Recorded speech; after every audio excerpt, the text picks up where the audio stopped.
After almost 4 years of being a consultant, I realized there are many things that no one told me about this job that I wish I knew before starting, simply because it would have given me an edge over other people and helped me avoid several challenges. Hey again, it's been a while. Yeah, it's been like 2 months. Anyway, my name is Maddie. If you're new here, I'm a career coach and a consultant. I previously worked at PwC and now at DXC Technology, and I share career advice videos, tips and tricks about job search, interviews, and self-development to help you in your career. So if that's something that you're interested in, consider subscribing. So let's start with number 1. Your salary depends on a lot of factors. So consulting has a reputation to be a very lucrative job, which I think it is, but it really depends on many factors. It depends on the company you're working for, it depends on the city you're living in, and it depends on what type of consulting you're doing. For example, as a rule of thumb, an entry-level consultant will always be paid more at bigger companies like BCG, Bain, or McKinsey. Among the big 4, in my time when I started working, and maybe it changed, PwC was paying their entry-level consultants more than Deloitte, KPMG, and EY.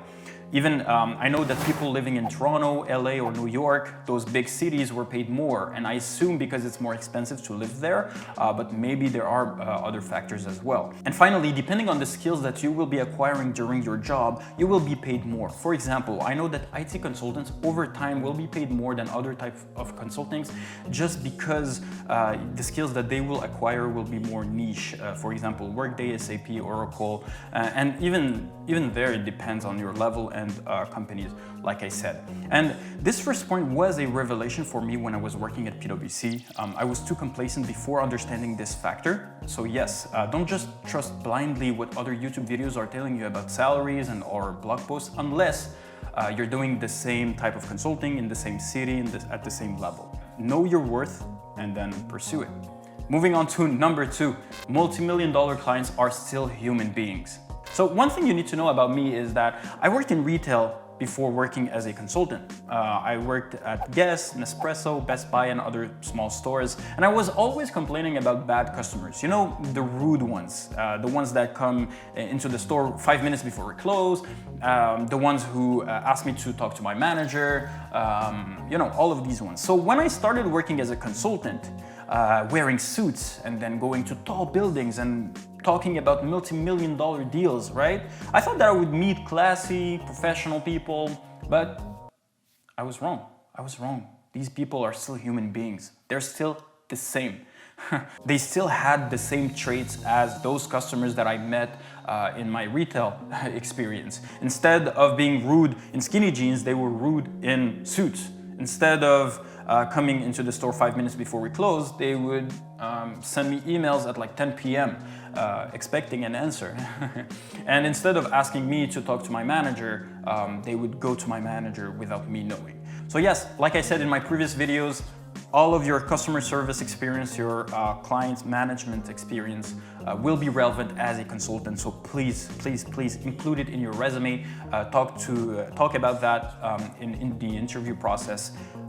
The only thing is, don't expect having like better customers. They will still do the same stuff, but in a more professional setting. Moving on to number 3, being visible is key. Something that I didn't realize fast is that we don't care if your work is top-notch. We don't care if you provide excellent customer service to your clients. We don't care if you're the number 1 employee in your department if no one is seeing you or if you're not visible.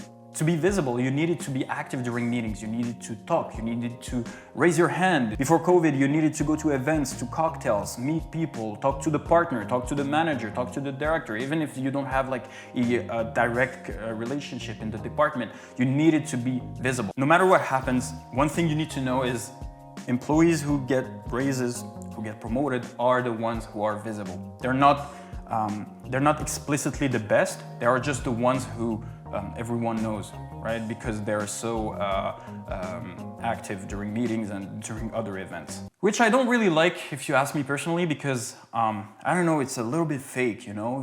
You can see those people who do things just to be visible, not because they want to do it, and it's really difficult for me to do something that I don't want to do just because I want to show myself.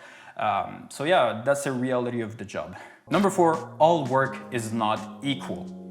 In some jobs, or let me rephrase, in most jobs, you just come in and do the job and you're set. In consulting, you need to do what we call billable work, or it doesn't matter. Billable work means client projects. Other types of work might be internal initiatives like planning events for your team, creating resources, or making presentations.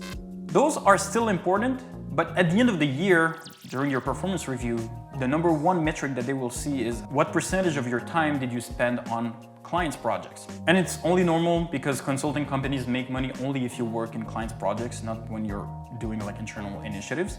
The problem is most of the time you don't decide which projects you're gonna work on, and you don't decide if you're gonna have a project right now. This is what happened to me in my first few months at PwC. I tell this story in this video if you wanna watch it after this one.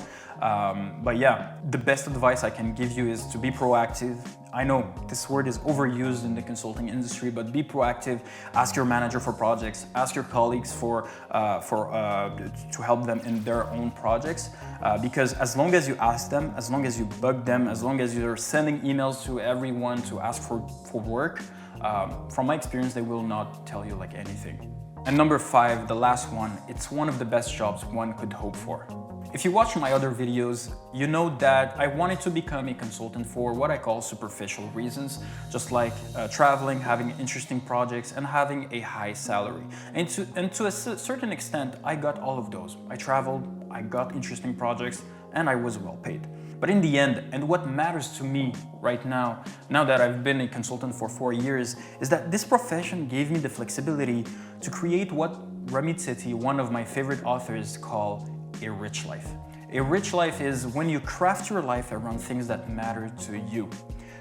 For me, it meant working flexible hours from home, not being tied to a specific location, meaning being location free so I could travel anywhere and just work from there. It meant having a good salary, a salary that will help me and enable me to invest for my future and enjoy life at the same time right now. It also meant learning valuable skills, rare and valuable skills that will help me wherever I go next, whether it's in consulting or another career.